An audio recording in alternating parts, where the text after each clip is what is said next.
Let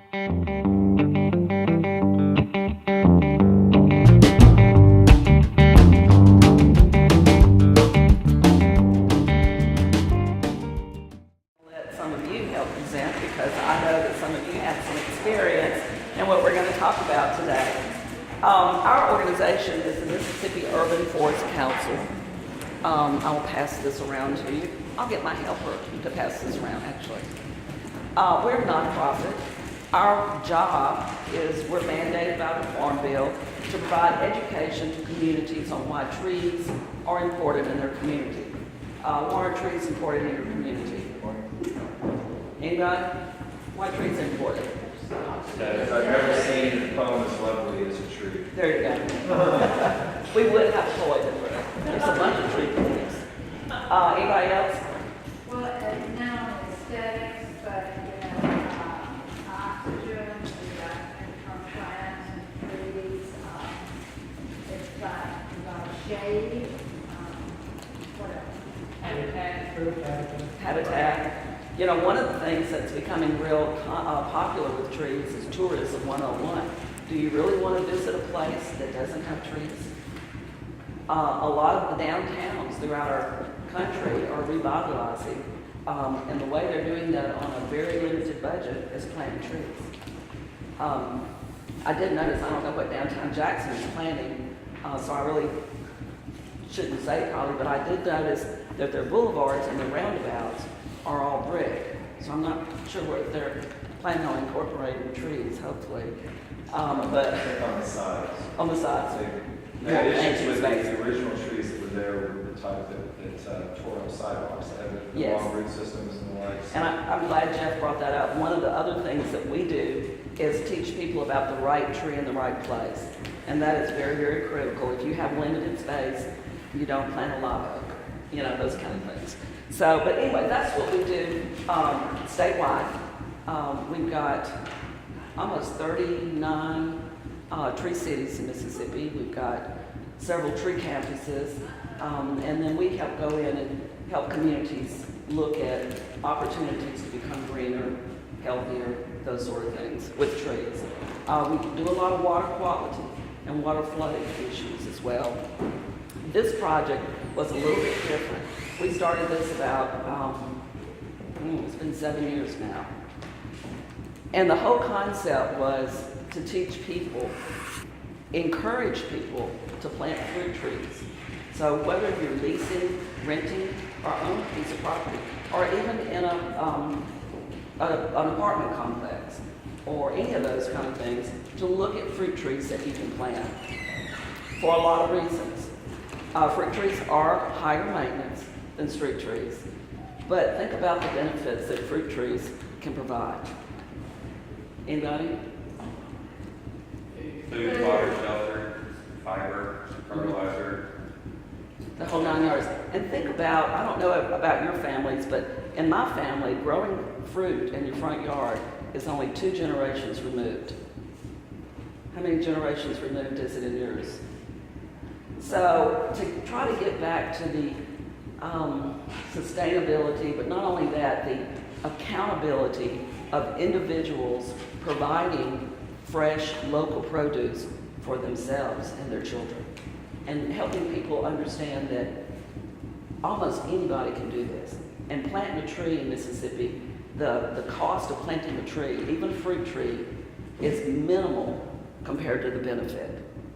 And then as well, we know that eating local produce, healthy produce, is good for you, so you can control the amount of chemicals and natural substances that you put on the tree to manage the tree. So we know that there's a lot of benefits, and we know that's something we have, Mississippians have a history of doing, but why aren't we doing it now? You know, why are we depending on the commercial food hub, the grocery stores, to provide all of this to our families? So this was an effort to try to open up that opportunity for individuals. Our first project was with Wales Methodist Church. And all of this is federal grant money. And a lot of people go, well, you're working with the church and it's federal grant money. Well, what do you think the benefits of working with the church are? have As far access as- to lots of people. Lots of people, volunteers are critical. Can you think of another one? There's a lot of scripture related to conservation and taking care of the land. So there's a lot of commitment there, especially, and it was a way for church members to give back to the church. Our partner on this project is U.S. Forest Service, as well as the Forestry Commission. The first one that we did, let me back up to that. The very first one that we did was the Department of Agriculture, the Specialty Crops Grant. Is anybody familiar with that? Does anybody run a nonprofit here to do community work? Who got anybody? Okay. Well, that is a grant that's available to individuals, churches or nonprofits, schools, any kind of nonprofit group to put in specialty crops. So that, I would encourage you to look into that. It's a very easy grant to write. Specialty crops through the Department of Agriculture. A couple of the other things that we do, scenic communities of Mississippi. That's basically recognizing communities who do a lot of scenic things, like trees, like greenways, blueways, anything to improve their community in the environmental sense. Another one is, I can't really see that so small on my screen. We give a lot of awards. We have a conference every year. The picture down on the lower right is one that we go, an example of when we go in and put in visual green infrastructure for communities. We always include orchards, fruit orchards. We just got through doing one for Mount Bayou. Anybody been to Mount Bayou? Really interesting town. Yeah, it's a really interesting town. They have actually, and this is why it's so important that the communities try to embrace this, like Shelby was talking about. They have that greenway where the railroad track used to be. Well, they're talking about using federal dollars to put in a canning, a school to teach kids how to preserve and can food. Well, what better compliment but to have an orchard in that greenway? So that was part of the plan that we suggested to them. I'm not sure that they've followed up on it just yet. Mississippi has the largest number of historic trees in the country. Do you know that? No. Here are some of our other programs. I won't get into a lot of them because a lot of them are not related to fruit. We are doing a project on the coast though, setting up a series of arboretums along the Mississippi Gulf Coast to try to preserve the green space along the coast, as well as create the canopy. When you look at benefits of trees, of course, we're supposed to be talking about fruit trees, and we talked about the benefit of that a little bit, and that's kind of pretty obvious what the benefit is.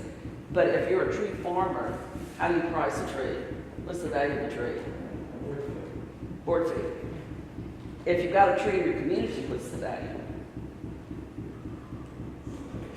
How do you calculate the value?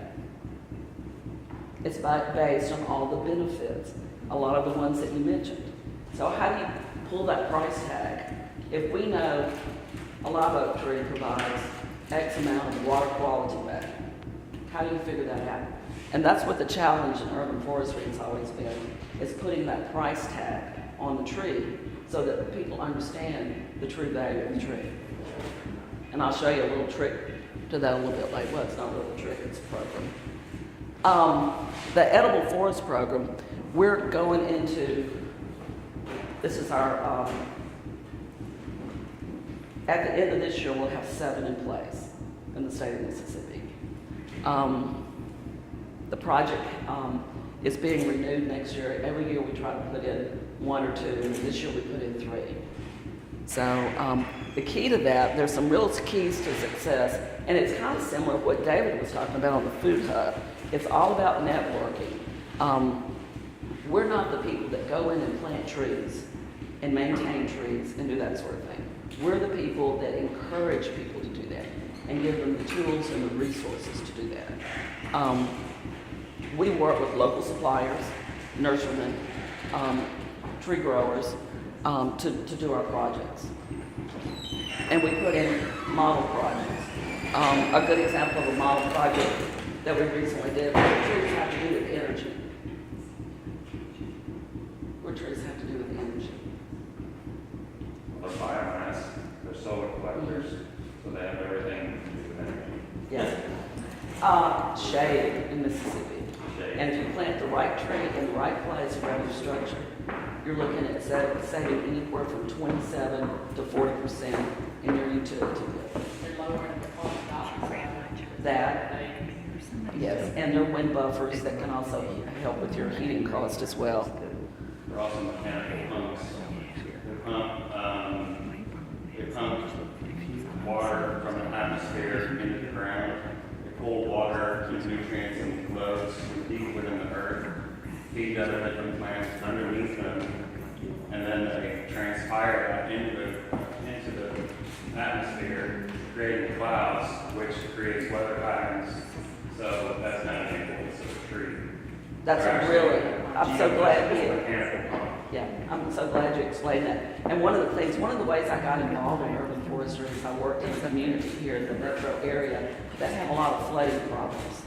Well, the reason they had a lot of flooding problems is because they removed all the riparians, channelized the streams, created a lot of hard surface. There was no place for the water to go. So by putting back these pumps that the gentleman has mentioned, it processes the stormwater while it cleans it before it goes into our system. So it's a very important process that we're missing. We're starting a project in Jackson, Metro Jackson, to try to bring the metro area together to look at their watersheds, approach this from a watershed basis, and look at the opportunities throughout the metro area to plant trees, to service those pumps, to reduce some of the drainage, as well as clean water. And in the process, we'll get the other benefits, recreation, shade, and all those things. But back to I'm sorry I jump around here on this stuff, but back to the edible forest part. With the first project, we created a toolkit, a really simple one, to help people get started. And the idea of doing the one at Wells was to have this model. Has anybody seen that one at Wells Methodist Church? They've done a great job with it. Yeah. They named it Jesse Gates Edible Forest after a child that went to church there. So they personalized it, what gives them ownership. That's very important for the local people to have ownership of a project. It's not about you, it's about the project and the people who are doing the project. They had a team of volunteers, and they worked really hard on it, and they still do. They added a lot of produce and herbs and perennials to their fruit tree collection. The funding, I mentioned that already, the specialty crops funding is a great way to put specialty crops into any kind of public project. You do have to go through a nonprofit. It's a very easy grant to write, and it's really, and the gentleman last night mentioned that funding had increased tremendously. I forget how much he mentioned, remember? So there's even more money, and that's through the Department of Agriculture and Commerce. Volunteers is critical for a project like this. There's a lot of maintenance. It's not a matter of planting fruit trees and walking away. And of course, we encourage organically grown. It doesn't have to be organically certified, as long as it's organically grown and not a lot of chemicals and pesticides are used. And we encourage a lot of composting and recycling and that sort of thing. So the groups that do these farms we go in and we provide education first. What are the details for one of these orchards? And who's going to be managing and how to manage and that sort of thing. The way Wells used it, which I thought was really interesting, it's not fenced. It's not fenced in. So as we were developing the site, we had a lot of people, there's a number of homeless people that live in the area, would come by and say, well, that's never going to last. The trees are going to disappear, the produce is going to disappear. Well, the minister at the time, his whole concept was, it's there for the community. We're not fencing it in. So they have had absolutely zero problem with theft. Regretfully, we did have an orchard in Bay St. Louis that was not the case. Matter of fact, the trees disappeared the next day. We now know there's a couple of factors involved in that. Part of it is that ownership. If you go out and you plant trees in a public place that there doesn't seem to be anybody that owns it or cares for it, you can't possibly lose that. That is the first time in the history of 29 years that we've lost trees in a public place. So I'm not really sure what all that was about. But it's the ownership and it's the commitment to the site that's really important. We get a lot of requests. We had over 100 requests this year for community orchards. Well, there's some criteria that are really basic for this, and because we don't consider it what's a nice way to say, a handout. It's a way to show people what to grow in their yards that they can grow and manage and create this food source for themselves. Another thing that we wanted people to consider are the value-added products. There's a lot of preserves and different types of homemade goods that can be generated from trees like that, and very few trees. Think about the amount of fruit that a mature fig tree can produce. It's significant. It's like a teaching garden. It's a teaching garden. It's not really, like I said, it's not really our job to plant trees. We use the local people to do that. Our job is to encourage them to do these kind of projects. Some of the components that we look at before we select a community are the people. Do they have the manpower? Do they have the committed manpower? And that was the reason the church worked out so well, is because their mission is to feed the people in the community. So they use their produce on their Wednesday lunch, where they bring, the community people in to feed them. So they're very committed to the success of that. Plus, it's very visible.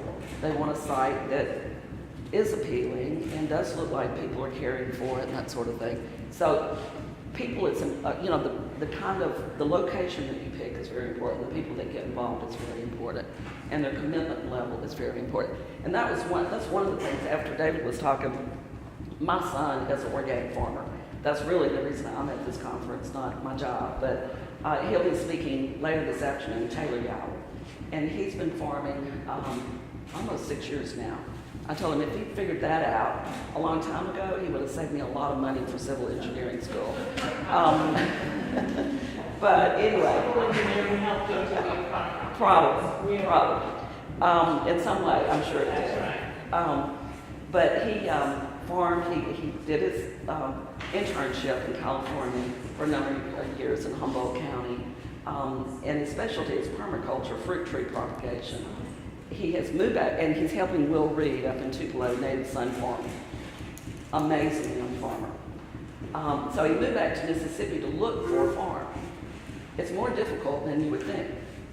So the ability to find people that have the commitment to maintain a site like this is sort of the same challenge I think Mississippi has to find farmers. Because I don't think there's a lot of young people that understand the ability. It's not about how much money you're gonna make, it's a lifestyle. And it's hard work, very hard work. So, I think looking for those types of people that are loyal and dedicated to that lifestyle. So that's why I went with him to that conference in Mobile. Amazing, the number of young people there that are looking at this as a lifestyle. So hopefully, with David's help and with the farmers markets, these young farmers that are creating this market will have a way to sell their produce. And some of the young farmers, they don't want to do 40 acres. They want to do 10 acres. And that's the maximum there. They want to specialize. So, but it's the same concept with these community orchards. Who are the people? Are they committed? Place is critical. We had a lease on a piece of property in Canton for him to start farming. We ran into a significant problem that wasn't going to work. Soil contamination. You can't grow naturally if the soil is contaminated. So when we do the community orchards, place is critical. We want a place that is connected with people. For example, in Waveland, It was connected with the children's playground next to the library, the new library in Wakewood. So and we make them sign a maintenance agreement. So the police department in Wakewood signed the maintenance agreement. So, and Public Works. So the city basically is going to be taking care of those trees. But location is critical. Soil, drainage, sun, takes more sun to grow fruit than street trees. Prep, soil preparation. I'm not going to get into a lot of that because there's people here on the program that are going to be talking about that. They're experts at that. I am not an expert at that. But it does take soil preparation, soil amendments, those sort of things. And then, why have a fruit orchard if you don't have a need for it? If you don't know what you're going to do with it? What's the mission of the fruit orchard? For them on a local level. We know what our mission is, but what's their mission on a local level? And I think that's something that Mississippi has to ask these young farmers, you know, what is their mission? Is it creating that lifestyle, or is it to make money, or is it to, because you're dedicated to providing better food for people, those sort of things. So I think those are some things that, you know, we're going to be working through in Mississippi with the young farmers. This guy that's here is Lloyd. He is a member at Wells Church. And it's always important to have a ringleader. Somebody that kind of, you know, not a straw boss, but someone that kind of generates the group, gets them excited, creates these events so that you come together as a group to improve the community. It's important to have that person. Some people, you know, sometimes we call them the torch carrier. We always try to get a lot of mayors on our board. Why would we not have a lot of mayors on our board? They're usually the ringleader. You have to dig a tree. And they can delegate. Oh yeah, we want to do that project. So here's, Humble them a little. I'm sorry, what? I said you could get them to dig the trees, it'll humble them a little. And urban forestry, not so much with our orchards, but urban forestry, we want local policy. If you have the government that's in place now, that's okay, we want to improve the canopy in Jackson, Mississippi. And here's what we're going to do to do that. And then a whole new group comes in 4 years from then, and if there's not policy in place, that vision was wasted energy sometimes, not all the time. But I think more communities are understanding. And don't you find that they have more flexibility in terms of their funds? And they can also delegate their own people? If they have policy, Yeah. yes. In Yes. terms of the policy. It shows sustainability for the program. Right. It shows sincerity for the type of program. But if you look at, but you know, it's becoming kind of in Mississippi, it's, even though we have mostly rural communities and not urban, and you know, our group is urban forestry, so it's kind of a misconception in Mississippi, but really what we do are trees where people live, play, and work. It doesn't matter how small the community is. It can be a community of 500, and it's really about doing that. Actually, you can totally revitalize a small community with trees and green spaces. Doing that with Jackson is going to be a bigger challenge, way bigger challenge. It'd be like eating an elephant one bite at a time. But so policy is important.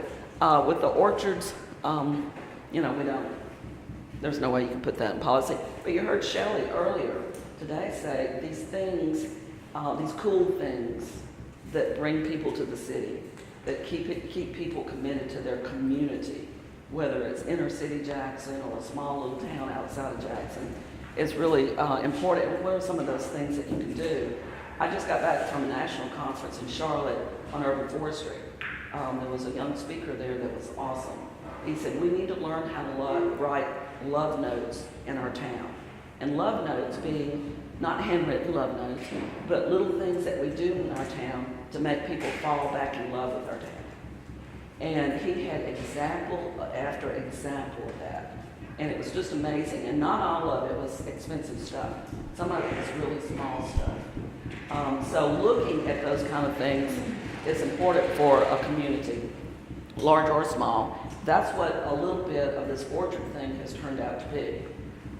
It's giving people a little more depth in their community, and showing them ways they can improve their community and benefit their family at the same time. But site selection is important for a lot of reasons. Visibility, soils, drainage, sun, those sort of things. Site prep, if you're interested in doing a community orchard or even an orchard in your front yard, get with the people that do soil testing and site prep. That's critical. Plant selection, huge in Mississippi. If you want to avoid chemicals and synthetic fertilizers and those sort of things, plant the right tree in the right place. Fruit tree selection is critical in Mississippi. What they can grow on the Gulf Coast is different than we can grow in Mississippi. Most of our orchards, I can show you what we put in most of them. These are some of the things that you want to consider when you're selecting a tree. We try not to put varieties in the public orchards that need spray, because we're not encouraging synthetic sprays. If it's a soap spray, that's fine. The amount of shade tolerance, those sort of things. Of course, fruit trees take longer to produce fruit. You might get fruit off of trees after 3 years, but most fruit trees are going to take 5 years to be in full production. So somebody's got to take care of them from the beginning to the 5 years.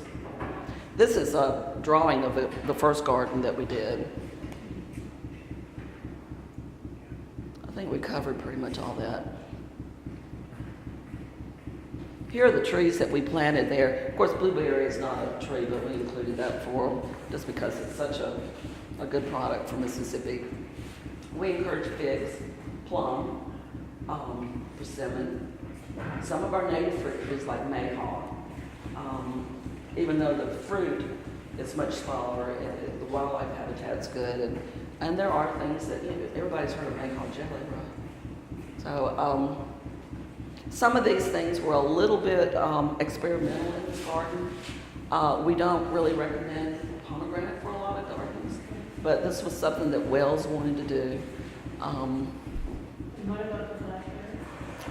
Blackberry will do okay here. Variety is important. And there again, that's something I would refer you to the Extension Service for on fruit variety. Some apples are better for this area than other apples. So that's a little investigation that I would encourage you to do before you decide. There's a lot of ways to figure that out though. The Extension Service is a good source. But I have to say, we work a lot with the Extension Service, but they're very conservative. So if you want to put in something like jujube, they may not recommend that to you, but that is a really good Mississippi fruit tree. And it's very nutritional.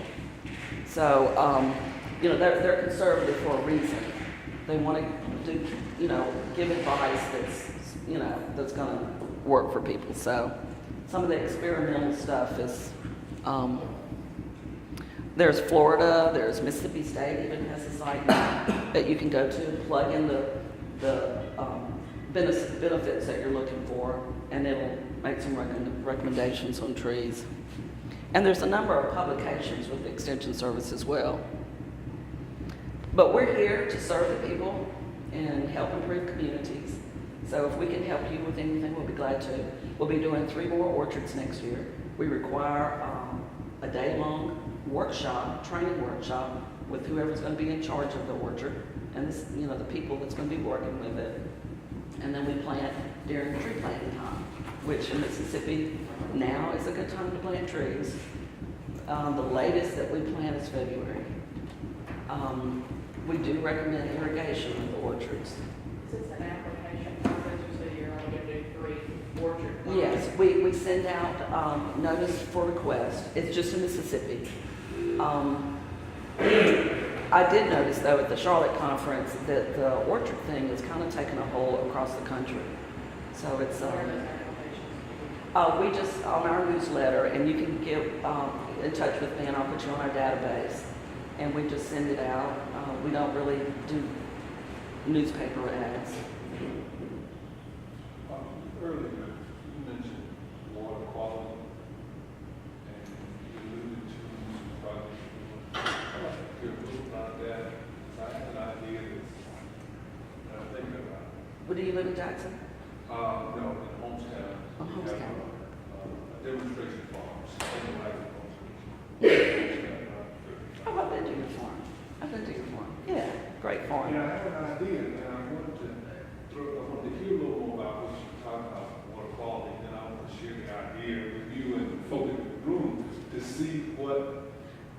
Well, you know, I mentioned, and I didn't get to that part, but I mentioned I'd tell you a new program that's out. It's called iTree, and it's a free program. It's put out by the U.S. Forest Service.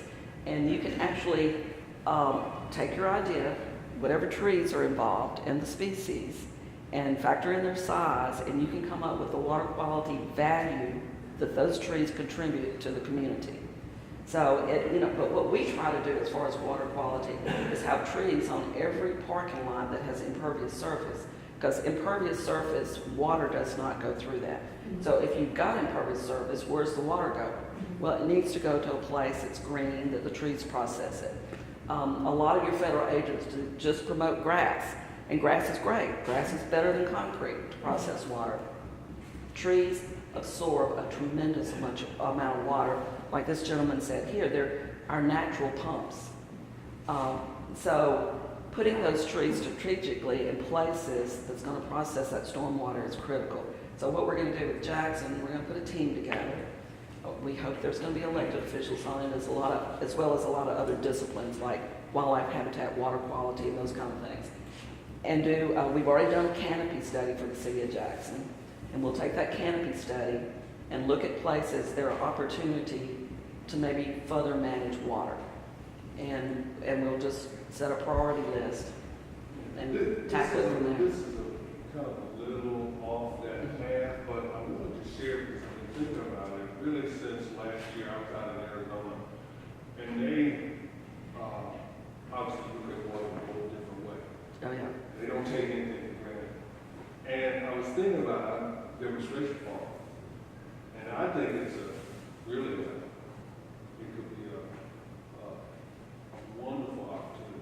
What we have is, it's almost 100 acres, and there's a creek that runs through it, at least a mile long. Yeah, I think I saw that. Over, if you're facing your property over to the left. About a mile of creek. That creek is probably, on average, across, it's probably 15, 20 feet across. I can stand in some place in that creek and stand on my shoulder and still not get the top. All the water from that local watershed comes right through that one creek. And when you talk about water and water quality, see, we're in the foothills of the Delta. The water table is dropping because of all the use of the farms and the quality of the water. Can you imagine? I just think it could be fantastic what that water can look like when it comes out on the other end after a mile. So you have a mile of that frontage, that creek frontage? Yeah, I would that creek on both sides went right through the middle of the property. And I said, there are projects all over the country, fantastic projects where you look at creative things you can do. Well, especially if you've got lowland that you're trying to farm, and the creek impacts that. We have a lot of that in Mississippi. But if you can replace the riparian on both sides of that stream, so that any of the water that's coming off the land into the creek is kind of processed. But also, if you're getting a lot of runoff from some kind of development north of you, you're going to want to slow that down and maybe work with other landowners in the watershed to clean that water before it gets to your farm. And as it goes through your farm, it's being cleaned before it goes to the next person. So it's kind of a domino thing. And, a good person to call and to get a recommendation on that would be the Natural Resource Conservation Service. Just don't let them channelize it and you'll be okay. Can I mention something? But that's a great idea. If more people thought about Because cleaning. it's not about Yeah, flooding. he's the water It's not pump about guy. He's got flooding. some ideas. This land hasn't been used, no chemicals been on that land for over a decade. That's why we're really looking at it in terms of the sustainable agriculture piece. But the land does not flood. The water simply comes through and heads on out. So we produce right, we you've been there right beside Yes, that creek. great farm. It never flooded as long as that. No, but the thing is, man, there has to be some tremendous opportunity to clean that water, to use that water. But if you're going sustainably, I don't know enough, well, is it safe to, what can you do to make it safe to use it for sustainable agriculture, if possible? But at least by the time it comes out on the other side, you've helped a lot of people. Yeah. By giving clean Well, water. DEQ has a program that you can do water quality testing. We did that in the city that I live in, and every one of the streams in our city are dead. There's no wildlife in them. It's mostly because of so much channelization. So yeah, you could be a kind of a pilot project for that probably. And you know, there's a lot of conservation practices. Just gentleman probably has a real good idea. Yeah, I specialize in that stuff. So, and I work with people across the United States and in other countries. And riparian buffer zones is one of the applications and strategies that I would highly recommend. You can clean water with trees. They're natural filters as well. You probably have a lot of scouring that's happening on that creek. That's why it's so deep. And so that can be healed in many different ways, and believe it or not, one way you can heal that is using cattle. Managing cattle through the stream banks and very strategic grazing plan. You can actually heal the riparian buffer zones using animals. And you can also look into Bill Zedike's work, which is called Bill Zedike, Let the Water Do the Work. He's a stream restoration specialist out in the Albuquerque area in Santa Fe. So they deal with arroyos, which are very massive water problems.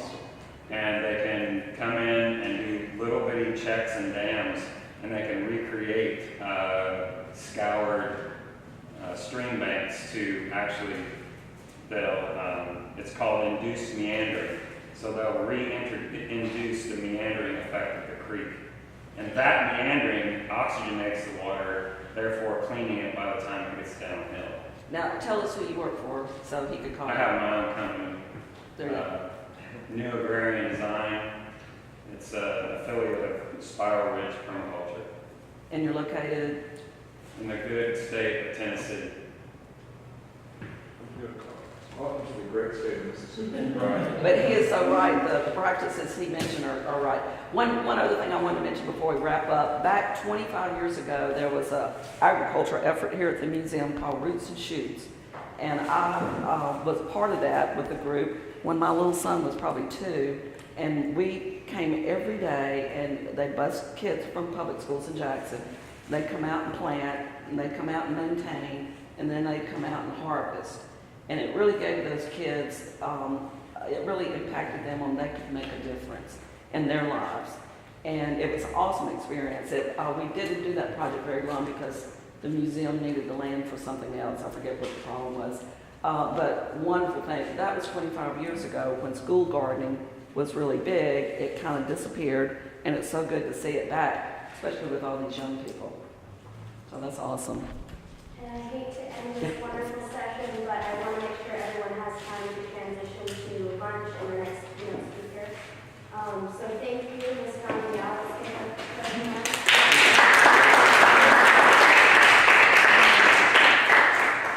We have lunch vendors outside selling delicious lunch.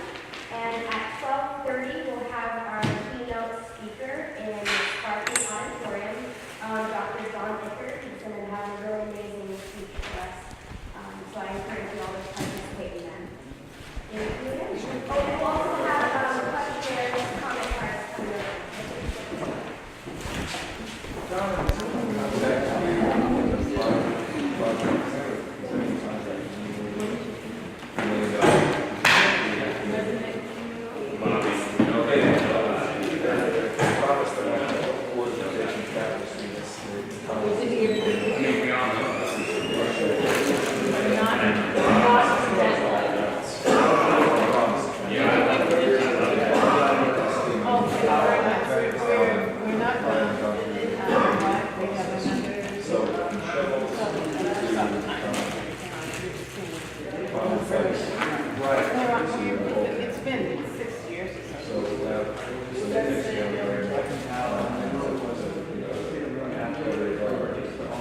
all of those streets. You and should each see one the of them. room in Jackson, the convention center, for people. Yeah. Dance,